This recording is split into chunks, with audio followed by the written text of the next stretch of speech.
Good afternoon. Thank you for joining us.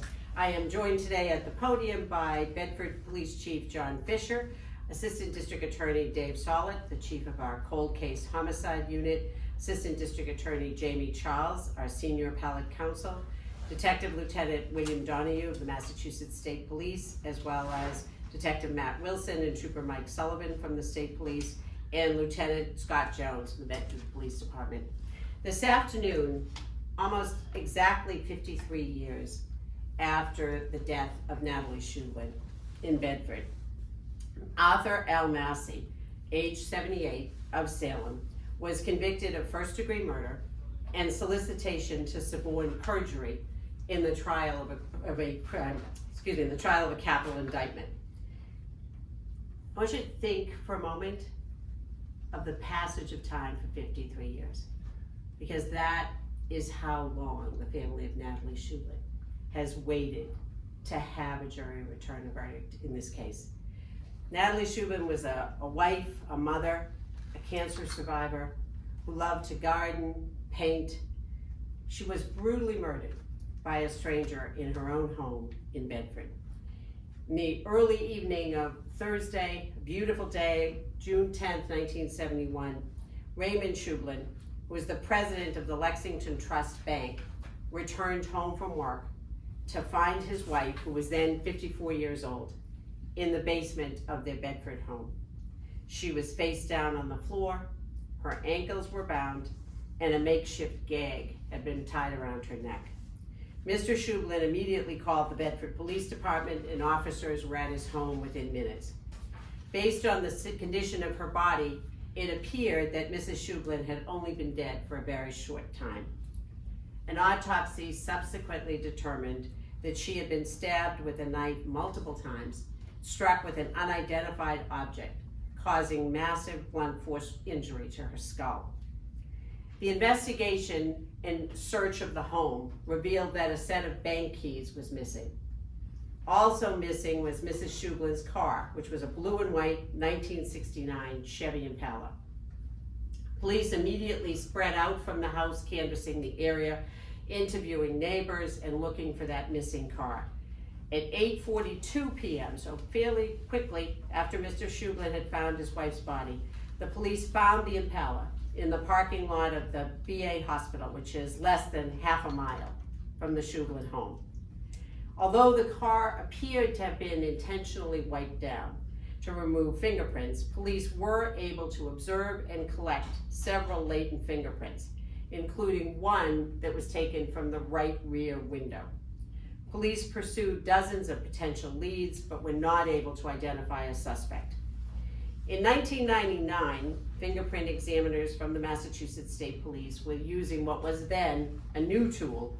It was the FBI's automated fingerprint identification system, which we now refer to very easily as AFIS, to attempt to identify the fingerprints found on the Impala and other latent prints that had been found at the scene. Through AFIS, they were able to identify Arthur Massey as a potential candidate. Subsequent analysis of that print by two state police fingerprint experts confirmed that the print recovered from the window of the victim's car matched to Mr. Massey's left thumb. In 2000, police interviewed Mr. Massey. He denied that he had ever been to Bedford, Massachusetts, and denied that he had any knowledge of the Shublin home or the murder. In 2005, still working on the case, the police went back to interview Mr. Massey again. At that point, he had a different story. He claimed that he had been solicited by an organized crime associate of his to murder the wife of a banker and to make the murder look like a break-in. He claimed that he had refused to accept that solicitation. In 2019, the Cold Case Unit, which I had created here in this office, began gathering information about Mr. Massey's past in an effort to identify new witnesses. During the course of this wide-ranging investigation, the detectives, through long and diligent searching, really examining every aspect of Mr. Massey's life, were able to identify a woman who admitted that she had been involved with Mr. Massey in schemes to defraud banks back in the 1990s. She revealed that during the course of their business, Mr. Massey had admitted to her that he had organized crime connections, that he had once stabbed someone to death in their own home. That information, along with other facts, when presented to the Middlesex County Grand Jury, resulted in their returning an indictment for first-degree murder. That was for what happened in 1971.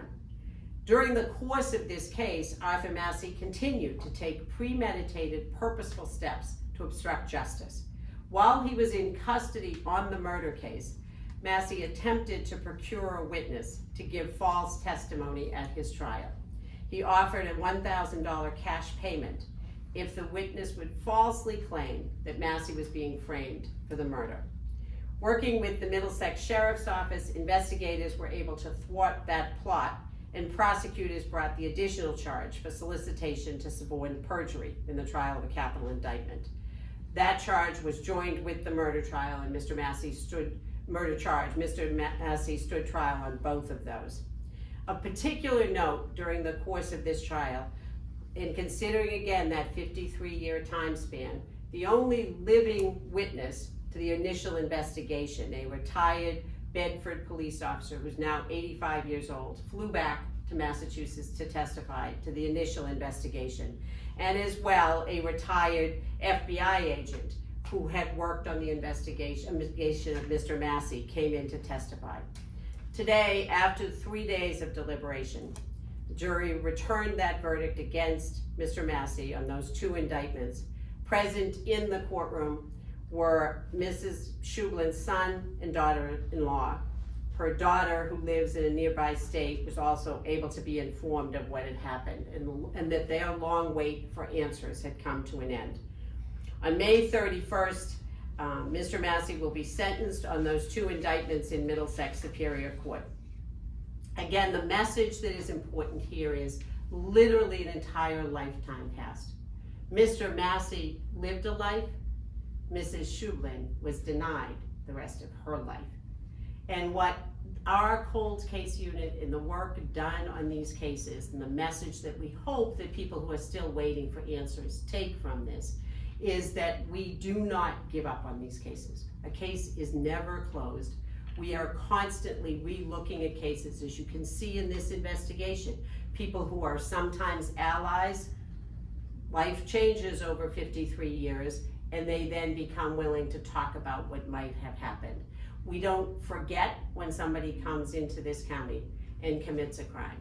And I really want to commend particularly the people in law enforcement, both in the Bedford Police Department, the state police, as well as those in our office in our cold case and appeals unit, who did an amazing amount of work in bringing us to the point where we are today and in providing resolution with respect to this case. And I'd like to turn it over to Chief Fisher. Thank you. Good afternoon. I'd like to take this opportunity to thank our district attorney, the members of the cold case unit, the investigators from the Bedford Police Department, the state police, and other folks that were involved. We're truly appreciative. Of all their work. It's been a long time for the Shublin family, and on behalf of them and the citizens of Bedford, I do want to thank your office and all those involved. Thank you. Thank you, Chief. We'll take a few questions. So what was the motive for the crime at the time? Like, what did he get out of this? Well, what we know is the bank keys were missing. And we know that he and his compatriot, who later became a witness against him, had for a long time engaged in frauds against banks. So was anything stolen from the bank, or was there a fraud that he committed in connection with this? I would suggest that one possible outcome is that when he encountered Mrs. Shublin, things went wrong, and probably was not going to use, and this is purely speculation, but probably was not going to then use the keys taken from a house in which a woman was left dead.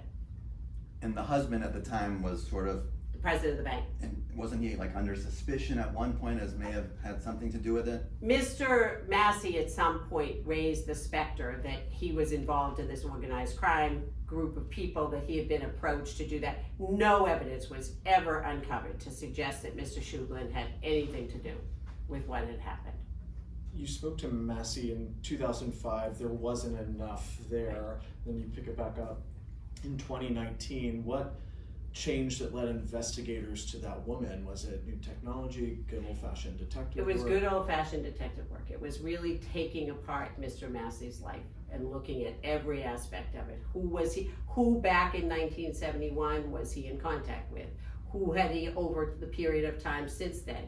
Was he in contact, people tend to tell things to people to whom they are close. Where had he been, who had he been talking to, and really essentially retracing his life to find that. And as I said, one of the purposes of examining these cases, again, is life often changes. People who may be loyal, who may be in some kind of a relationship with people, 10, 20, 30 years later, they are not, and they are willing to provide information. She was the key. She was what ultimately led us to presenting it to the grand jury, yes. In all these years, did he have, you might have mentioned this, did he have a criminal record all these years? Was he in trouble with the law over the last 50 years? Mr. Massey was well known to law enforcement, yes. And there'll be more information about that at the sentencing on the 31st.